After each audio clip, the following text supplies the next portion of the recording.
जखम काळजातली. आज आठवड्याचा पहिला दिवस सोमवार. लेक्चर्सला जायचा कंटाळा आणि त्यात रविवारचा आळस अजूनही अंगातून निघाला नव्हता.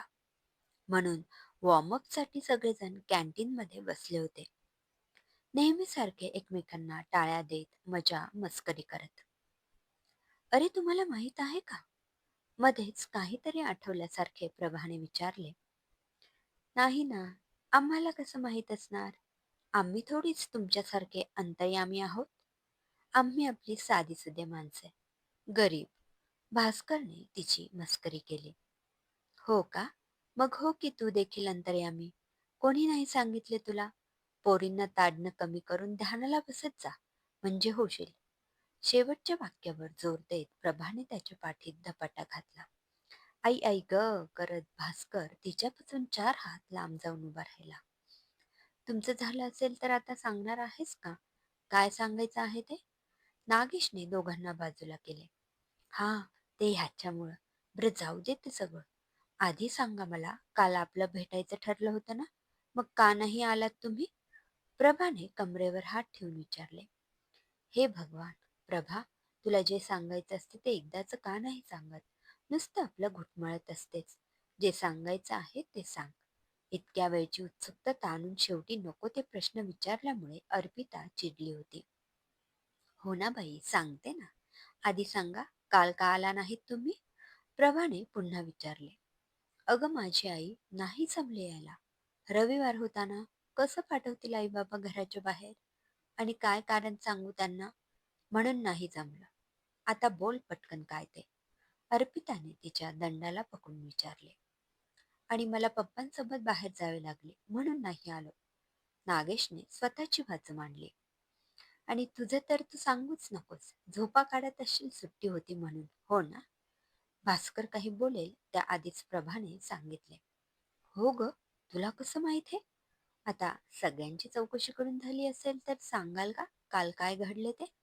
नाही म्हणजे तू एवढ्या जोमात विचारतेस म्हणजे काल तू आली असशीलच. आणि काही सांगण्यासारखे आहे म्हणजे काहीतरी घडलं असेलच. आता एका दमात सांगून दे, नाहीतर राहू दे. ए, चला रे, ही अशीच टाइमपास करत राहणार आपला. भास्कर नागेशला घेऊन पुढे चालू लागला. ए थांब, सांगते.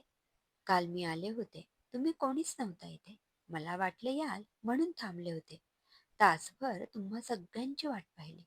नंतर मी निघाले घरी जायला तर वाटेत मला गौरांग आणि काव्या भेटले. आणि गेस व्हॉट? त्यांनी रिलेशनशिपमध्ये येण्याचा निर्णय घेतला आहे. दोघांनी एकमेकांना काल प्रपोज केले आणि कन्फर्म देखील केले. मस्त ना? काय बोलतेस तू? प्रभा बोलतच होती की नागेश मध्येच आश्चर्याने ओरडला. हळू ना मूर्खा, खरं तेच बोलते. काल गौरांग आणि काव्य आले होते कॉलेजमध्ये. ते आले तेव्हा आम्ही कॅन्टीनमध्येच बसले होते. ते माझ्याजवळ आले तेव्हा ते दोघेही चक्क लाजत होते. मी त्यांना विचारलं काय झालं, तर नुसतेच एकमेकांकडे पाहून गालात हसू लागले. आई शपथ, मला तर असा शॉक बसला ना. चक्क गौऱ्या लाजत होता ते देखील काव्या त्याच्या बाजूला असताना. तेव्हाच कळालं, दाल में कुछ काला है. नंतर त्यांनीच मला सांगितलं. त्या दोघांचे जमलं ते. आपल्या ग्रुपमधली पहिली जोडी ना रे ही. कसलं भारी ना? प्रभा हसत मुखाने छताकडे बघत कालचा प्रसंग आठवत होती. कसलं भारी? ही काव्य वेडी आहे का? गौऱ्याला काय म्हणून हिने पसंत केला? डोक्यावर पडली का ती? आणि तू रे, तुला नाही समजवता आले का तिला? नागेश प्रभाला ओरडला. ही काय समजवणार? हिलाच बघ किती आनंद झाला आहे तो. जणू काय हिनेच सेटिंग लावून दिली आहे. भास्कर पुन्हा प्रभाला चेतवत म्हणाला. ए, काहीही बोलू नकोस हा. तू भासक्या. मी काय कोणाची सेटिंग नाही लावत बसत. त्यांचा आधीच ठरले होते. प्रभा भास्करवर धावून गेली. ए गप्पा रे. नागेश, ते बघ, ते दोघे आले. अर्पिताने कॅन्टीनच्या दरवाजाकडे बोट दाखवले. सगळेजण तिकडे बघू लागले. कॅन्टीनमध्ये हातात हात घालून गौरांग आणि काव्याने प्रवेश केला. सुंदरसा अनारकली ड्रेस परिधान केलेली काव्या खूप गोड दिसत होती. 5 फूट उंच, छोटस पण चेहऱ्याला अगदी साधेसे नाक, गहिरे काळे डोळे, भुवया अगदी रेखीव, ओठांची कमान, लांबलचक केस, रंग अगदी दुधासारखा गोरा. मूवी मधली एखादी हिरोईन वाटावी तशी होती काव्या. गौरांग देखील देखणा होता. 6 फूट उंच. शरीरयष्टी सामान्य असली तरी दिसायला स्मार्ट होता तो. केस अगदी सिल्की, डोळे तर अगदी समोरच्याच्या मनाचा ठाव घेतील असेच होते. बोलणं मधाळ, तसं त्याचं वागणं लागवी. सर्व होते त्याच्याकडे, फक्त एका गोष्टीत मात्र तो अपूर्ण होता. जसे ते दोघे सर्वांजवळ आले तसा नागेशने काव्याला बाजूला येण्याचा इशारा केला. त्यांची फ्रेंडशिप वर्षभर जुनी होती. सगळे एकमेकांमध्ये खूप मिसळले होते. नागेशने बोलवताच काव्य लगेच बाजूला गेली. हे काय चालवलं आहेस तू? तुला वेड लागला आहे का? तू काल ह्याला प्रपोज केलंस? याला? नागेशने हळूच गौरांकडे इशारा केला. हो, मीच त्याला प्रपोज केले. का? तुला काही प्रॉब्लेम आहे का? तिने नागेशकडे प्रश्नचिन्ह मुद्रेने पाहिले. मला काहीच प्रॉब्लेम नाही. पण तू का तुझ्या आयुष्याची वाट लावून घेतेस? तुला माहित आहे ना गौरांग कसा आहे तो? तुझ्या घरचे तुमच्या नात्याला स्वीकारतील का? तुमचे लग्न होणार आहे का? नागेश तिला बोलत होता. ती मात्र डोळे इकडे तिकडे फिरवत होती. तुला कोण म्हणाले आम्ही लग्न करणार आहोत ते? मला त्याच्याशी लग्न नाही करायचं. मी अशा मुलासोबत आयुष्य नाही काढू शकत. समजलं ना? काव्याने नागेशला स्पष्ट सांगितले. अगं पण लग्न करायचे नाही तर कशाला उगाच त्याला विचारलेस? हे बघ काव्या, उगाच स्वतःला अडकवून ठेवू नकोस. नागेश तक्रारीच्या सुरात बोलला. तू का इतका हायपर होतोस? माझं मला कळतं मी काय करते ते. तुला मी काय मूर्ख वाटते का? माझ्या घरचे कधीच तयार होणार नाहीत आमच्या लग्नासाठी. गौरांगचं काय, मी इतर कोणत्याही मुलावर प्रेम केले तरी ते तयार होणार नाहीत. त्यांना त्यांच्या घराण्याची मानमर्यादा जास्त प्रिय आहे. पण त्यासाठी मी माझ्या आयुष्यातील हे क्षण का वाया घालू? गौरांगला आता हो म्हणाले, पण नंतर घरातले तयार नाही झाले तर मी त्यांच्या विरोधात जाऊ शकणार नाही असं सांगून दूर करू शकते. तो विना तक्रार माझ्या आयुष्यातून दूर निघून जाईल. म्हणूनच त्याला प्रपोज केला मी. फक्त कॉलेजमध्ये दाखवण्यासाठीचे रिलेशन आहे. मला माझं कॉलेज लाईफ एन्जॉय करू दे. दुसरे मुले माझ्या मागे लागू नये आणि कॅम्पसमध्ये मिरवायला माझ्याजवळ देखील बॉयफ्रेंड असावा, म्हणून त्याला मी माझ्याजवळ ठेवणार आहे. बाकी काही नाही. ठीक आहे. चल आता. माझा नुकताच झालेला तात्पुरता बॉयफ्रेंड वाट बघत असेल माझी. काव्याने हसून नागेशच्या हातावर टाळी दिली. नागेश आणि काव्या बाजूला जाताच अर्पिता गौरांगच्या बाजूला सरकून बसली. हे गौरांग, तुला कसं विचारलं रे काव्याने? काय झालं होतं काल नेमकं? सांग ना सविस्तर मला. अर्पिता त्यांची लव्ह स्टोरी ऐकण्यास अधीर झाली होती. काल आपले ठरल्यानुसार मी कॉलेजमध्ये आलो होतो. पाहिले तर तुम्ही कोणीच आले नव्हते. मी थोडा वेळ वाट बघून निघून जाऊ असा विचार करत कॅम्पसमध्येच बसलो होतो. तेव्हा तिथे काव्य आली. आधी तर आमच्यामध्ये इकडच्या तिकडच्या गप्पा झाल्या. नंतर तिने अचानक मला विचारले तिच्याबद्दल मला काय वाटते ते. आधी तर मला तिच्या बोलण्याचा रोख समजलाच नाही. मी तिला विचारले, तुला नक्की काय म्हणायचे आहे? त्यावेळी तिने डायरेक्ट माझा हात हातात घेऊन मला आय लव्ह यू म्हणाली. मला तर काही सुचतच नव्हते. हे खरं आहे की भास तेच समजत नव्हते. मी तिला परत विचारले, खरंच तुझ्या मनात मी आहे का? म्हणजे तुझं खरंच माझ्यावर प्रेम आहे का? तिने माझ्या नजरेला नजर भिडवून हो उत्तर दिले. खरंच अप्पू, मी खूप खुश आहे. या जगात माझ्यावर देखील मनापासून कोणीतरी प्रेम करते, ही फिलिंगच खूप भारी आहे. नाहीतर माझ्यासारख्या मुलाला कोण कशाला प्रपोज करेल स्वतःहून? मी तर मनाची तयारीच केली होती. आयुष्यभर आपल्याला एकटंच राहायचं आहे म्हणून. कोणी प्रेम नाही करणार आपल्यावर कधी. कोणीच जीव नाही लावणार आपल्याला हे मनात पक्क केलं होतं. लहान असताना अपघातात मी माझा एक पाय गमावला. पप्पांनी लाकडी पाय बसवला खरा, पण डॉक्टर म्हणाले मी कधीच धावपळीची मेहनतीची कामे करू शकणार नाही. पैसा खूप आहे अप्पू आमच्याकडे, पण मनापासून प्रेम करणारी व्यक्ती पैशासाठी नाही तर माझ्यासाठी माझ्या आयुष्यात राहावी असं वाटतं. अप्पू, आता कुठे मला माझं प्रेम मिळालं. स्वप्नातही वाटलं नव्हतं मला की काव्यासारखी सुंदर गोड मुलगी माझ्या आयुष्यात येईल. मी खूप प्रेम करेन तिच्यावर. तिला कधीच कोणतीच तक्रार नसेल माझ्याकडून याची काळजी घेईन. जीवापाड जपेल मी तिला. हो, खूप जपेल मी तिला. गौरांगच्या डोळ्यात आनंदाश्रू होते. अर्पिताला देखील अश्रू अनावर झाले. नागेश आणि काव्या त्यांच्याजवळ आले. काव्या येऊन गौरांगच्या बाजूला जाऊन त्याच्या अगदी जवळ बसली. तिने त्याच्या डोळ्यात पाणी बघून काय झाले ते विचारले. त्याने मानेनेच काही नाही सांगितले. सर्वांनी त्यांच्याकडे पार्टी मागितली. गौरांगने सगळ्यांना हवे ते मागवायला सांगितले. सगळ्यांनी खाणं पिणं करत फुल धमाल केली. त्या दिवसापासून गौरांग खूप खुश राहत होता. काव्यासोबत जितके क्षण मिळायचे तितके तो भरभरून जगत होता. काव्याला कोणत्याच गोष्टीची कमतरता भासू देत नव्हता. ती जे मागेल, तिला जे हवंय, ती ज्या गोष्टीकडे बोट दाखवेल, ती गोष्ट तो लगेच तिच्या समोर हजर करायचा. काव्या देखील आनंदात होती. गौरांग गौरांग तिची जास्त काळजी घ्यायचा. तिच्या खाण्यापिण्याच्या वेळा जपायचा. फिरायला जाताना ते दोघेच असो किंवा ग्रुपने, गौरांग तिच्या सोबतच असायचा, तिचा हात पकडून. असेच महिने सरले. परीक्षा जवळ आली होती. गौरांग अभ्यासात हुशार होता. त्याचा सगळा अभ्यास त्याने आधीच पूर्ण केला. त्याने काव्याचा देखील अभ्यास करून घेतला. आधी काव्याला अभ्यास करायला वैताग यायचा, पण नंतर तिनेही मनापासून अभ्यास केला. दोघेही उत्तम मार्कांनी पास झाले. गौरांगच्या घरचे वातावरण नेहमीच हसत खेळत असायचे. पटेल ग्रुप नाव तसं शहरात खूप फेमस होतं. एक यशस्वी बिल्डर म्हणून त्याच्या वडिलांची ख्याती होती. वडिलोपार्जित काही दुकाने, तसेच पिढ्यानपिढ्या चालत आलेला त्यांचा सावकारी कारभार, यामुळे घरात अन्नधान्य, पैसा अडका यांची कधीच कमतरता नव्हती. नशिबाचा भोग म्हणावा की दुसरं काही, पटेल यांचा एकुलता एक वारस गौरांग असा अपंग झाला होता. त्यांच्या अपंगत्वामुळे मात्र घरात काहीच फरक पडला नव्हता. परंतु बाहेरच्या जगात मात्र त्याला खूप हिणवले जात होते. त्यामुळे त्याचा आत्मविश्वास डगमगला होता. तरी त्याने अभ्यासाच्या जोरावर तो कुठेही कमी नाही हे दाखवून दिले होते. त्याउलट काव्याच्या घरचे वातावरण एकदम शिस्तबद्ध. घरात मुलींना कसलीच सवलत नसायची. 7च्या आत घरात ही त्यांची पद्धत होती. मुलींनी जास्त लक्ष घरात घातले पाहिजे असा तिच्या वडिलांचा हट्ट होता. आई देखील वडिलांच्या पुढे काही बोलायची नाही. जर वडिलांपुढे कोणी आवाज वाढवला तर त्याची काही खैर नसायची. एक पुरुषप्रधान संस्कृती जपणारे घर होते काव्य उपाध्यायचे. थँक्यू गौरा, खरंच खूप थँक्यू. मला इतके चांगले मार्क्स कधीच मिळाले नाहीत. तुला माहितीये, आज पहिल्यांदाच माझ्या वडिलांनी माझं कौतुक केले.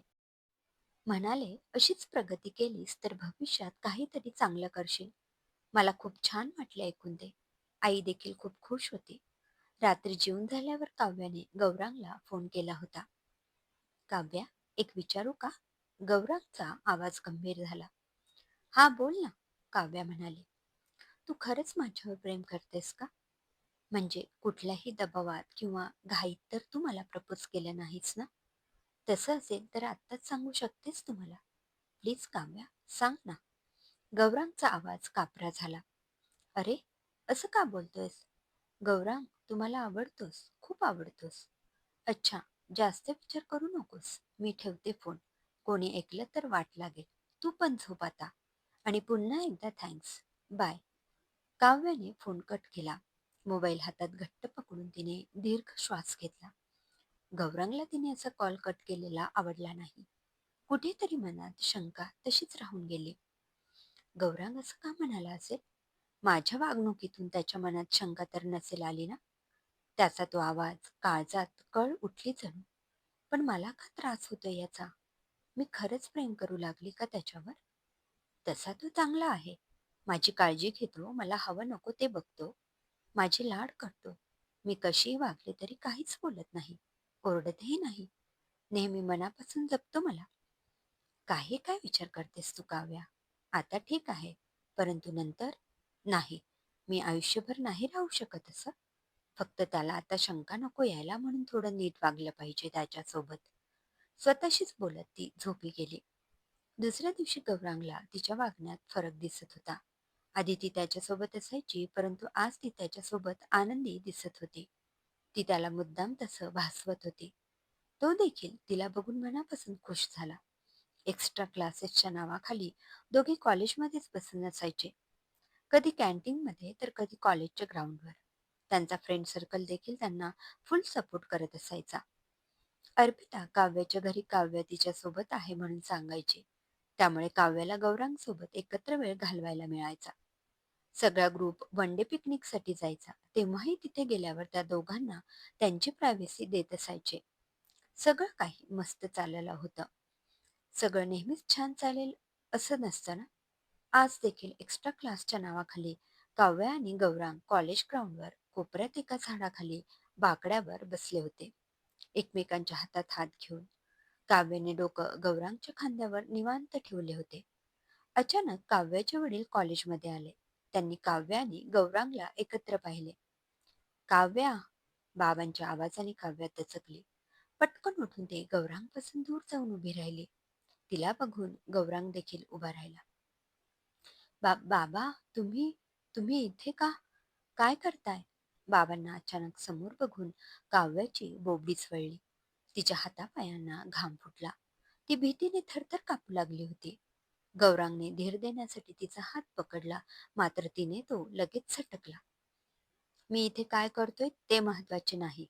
तू हे सांग आधी मला, तू इथे काय करत आहेस? तुझा तर एक्स्ट्रा क्लास होता ना? हा आहे का तुझा एक्स्ट्रा क्लास? बाबांच्या रागाचा पारा खूपच चढला होता.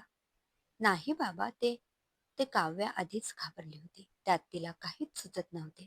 ती कधी बाबांकडे तर कधी गौरांकडे पाहत होती. मला तुझं काहीच ऐकायचं नाही इथे. तू आधी माझ्यासोबत घरी चल. बाबांनी तिच्या हाताला पकडले आणि खेचतच तिला घरी घेऊन निघाले.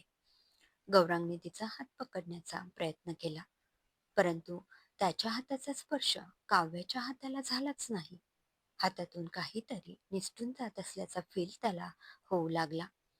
तो सुन्न मनाने आणि भरल्या डोळ्याने तिला जाताना पाहत होता. सुजाता, सुजाता! घरी आल्या आल्या काव्याला सोप्यावर ढकलत बाबा आईला आवाज देत होते. काय झालं काव्या? आई काव्याजवळ गेली. तिला आपल्या कुशीत घेऊन ती माऊली बाबांकडे प्रश्नमुद्रेने पाहत होती. काय होणार आहे? तुझं अजिबात लक्ष नाही तुझ्या पोरीकडे. ती कॉलेजला जाते की अजून काही दिवे लावायला हे देखील तुला बघायला होत नाही. बस, फक्त घरात बसून आराम करायचा आणि आयतं गिळायचं एवढंच येतं तुम्हाला. जरा पोरीकडे लक्ष द्यायला नको? कोण कुठल्या त्या पोरासोबत तोंड काळं करत होती ती? घराण्याची अब्रू पार वेशीवर टांगायला निघाली होती ही. बाबा काव्याच्या अंगावर धावून गेले. आईने त्यांना पकडून अडवले. मी बघते तिच्याकडे, तुम्ही जा, फ्रेश व्हा. मी समजावते तिला. जा तुम्ही. आईने बाबांना आतल्या खोलीत ढकलून पाठवले. आई, मी काहीच चुकीचं नाही केले. आम्ही असंच बसलो होतो. तो चांगला मुलगा आहे, काव्या आईला सांगत होती. तेवढ्यात बाबा पुन्हा बाहेर आले. चांगली मुले असं एकट्या मुलीला घेऊन एकटेच कोपऱ्यात बसतात का? तू आम्हाला शिकवू नकोस. आम्ही काय लहान नाही आहोत आणि नाही मूर्ख आहोत. ते काही नाही. उद्यापासून तुझं कॉलेज बंद. बंद म्हणजे बंद. काही गरज नाही पुढे शिकायची. आता आईला मदत करत बस घरातल्या कामात. खूप झालं शिक्षण. याद राग बाहेर गेलीस तर. बाबा फरमान ऐकून निघून गेले. आई, ही काय पद्धत आहे बाबांची? खरंच तो मुलगा चांगला आहे. माझं आणि त्याचं काहीच नाही. तो मला अभ्यासात मदत करतो एवढंच. आई, सांग ना तू बाबांना. मला शिकायचं आहे अजून. मी नाही कॉलेज बंद करू शकत. यावेळी चांगले मार्क्स पडले तर किती खुश होता तुम्ही. हे सगळं त्याच्यामुळेच झाले होते. त्याने माझा अभ्यास घेतला त्यामुळे. प्लीज आई, तू समजाव ना बाबांना. काव्या आईला विनवणी करू लागली. काव्या, कोण होता तो मुलगा? आईने तिला विचारले. तो गौरांग आहे. गौरांग पटेल. पटेल बिल्डर त्यांचा मुलगा. काव्याने माहिती दिली. काव्य, तुला समजत नाही की तुला आम्ही अडाणी वाटलो? तुझं आणि त्या मुलाचं काय चालू आहे हे न कळण्या इतपत आम्ही नक्कीच नासमज नाही आहोत. तुझ्या बाबांनी फक्त पाहिले म्हणून इतका तमाशा केला त्यांनी. जर त्यांना कळाले तुमच्याबद्दल, त्यांच्या घरातील लोकांबद्दल, जातीबद्दल, तर ते त्याला मारायला देखील कमी करणार नाहीत. तुला माहित आहे ना तुझे बाबा कसे आहेत ते? शहाणी असशील तर ते म्हणतात तसं कॉलेज बंद कर. पुढचं पुढे बघू. तुझ्या बाबांच्या मित्राच्या मुलाचं स्थळ आलंय तुला. उगाच नको त्या भानगडीत अडकू नकोस. आईने तिला सौम्य शब्दात समजावले. समजावले कसले? डायरेक्ट धमकीच दिली. काव्या पुढे काहीच बोलली नाही.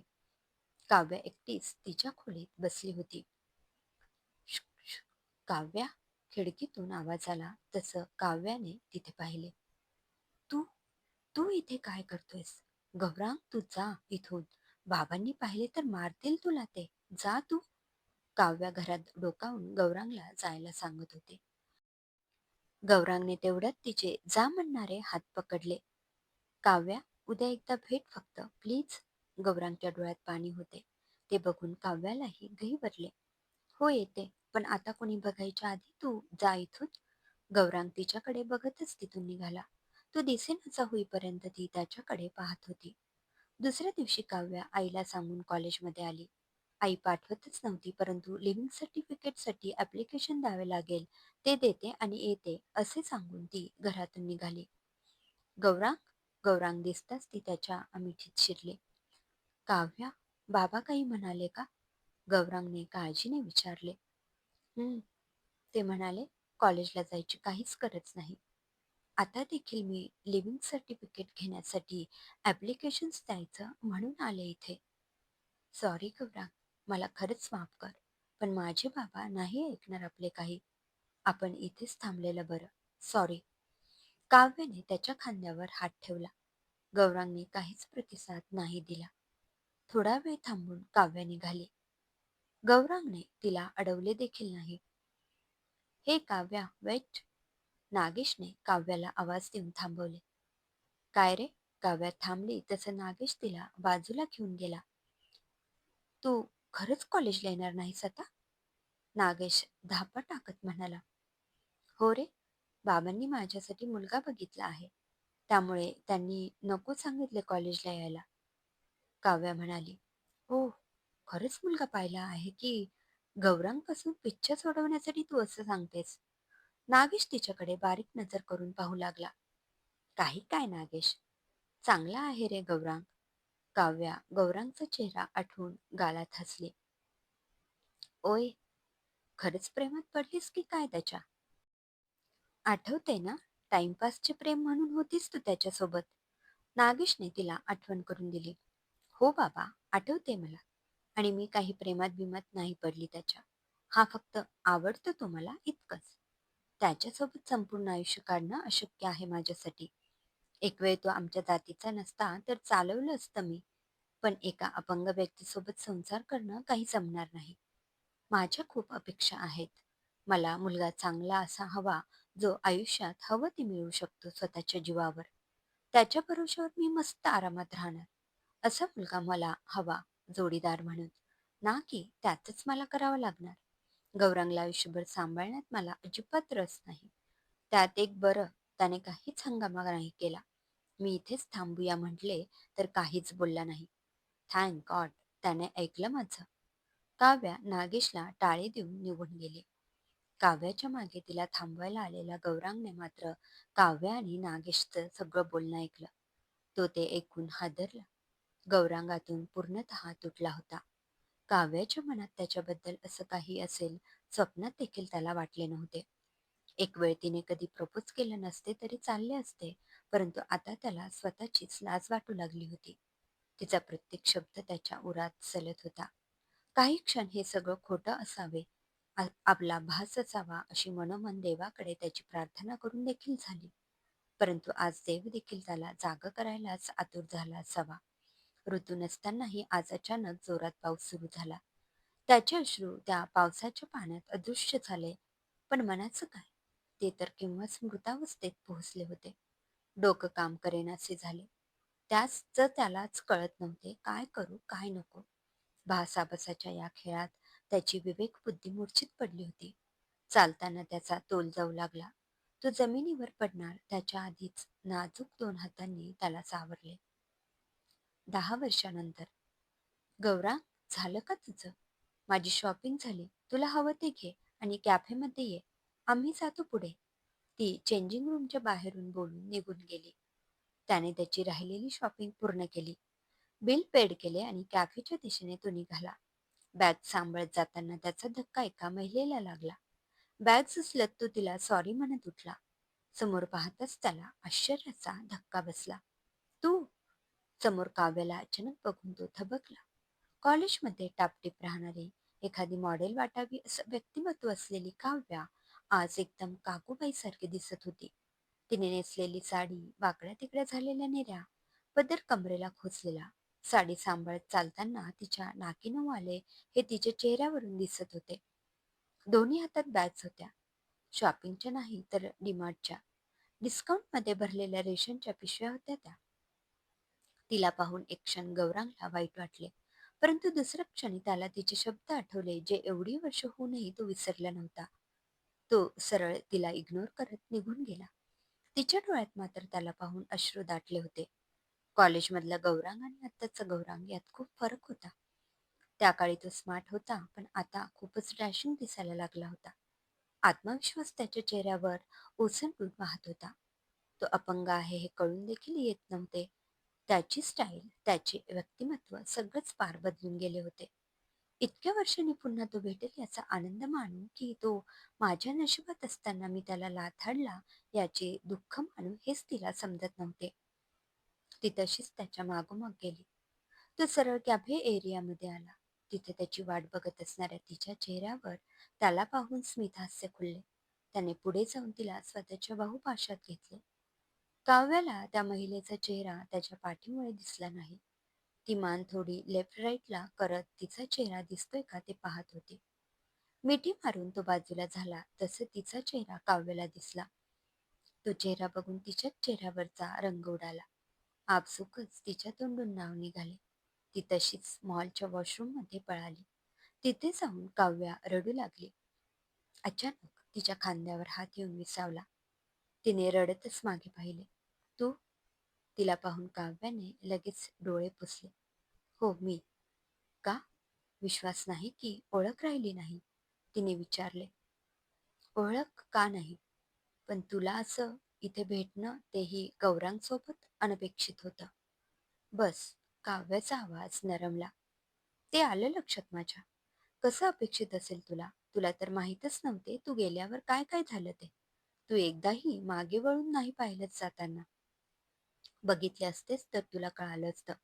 तुझं प्रेमाचं नाटक कोणाच्या तरी किती जीवावर बेतलं होतं. हो काव्या, तुझ्या प्रेमाच्या नाटकाचा खुलासा जेव्हा तू नागेश समोर करत होतीस ना, तेव्हाच गौरांगने ते ऐकलं होतं. त्याच्यावर किती मोठा आघात झाला होता याची तुला पुसटची देखील कल्पना नव्हती. किती खुश होता तो जेव्हा तू त्याला प्रपोज केलं होतं. परंतु त्याहून जास्त दुखावला होता तो जेव्हा त्याला कळालं तू फक्त प्रेमाचं नाटक केलं होतं.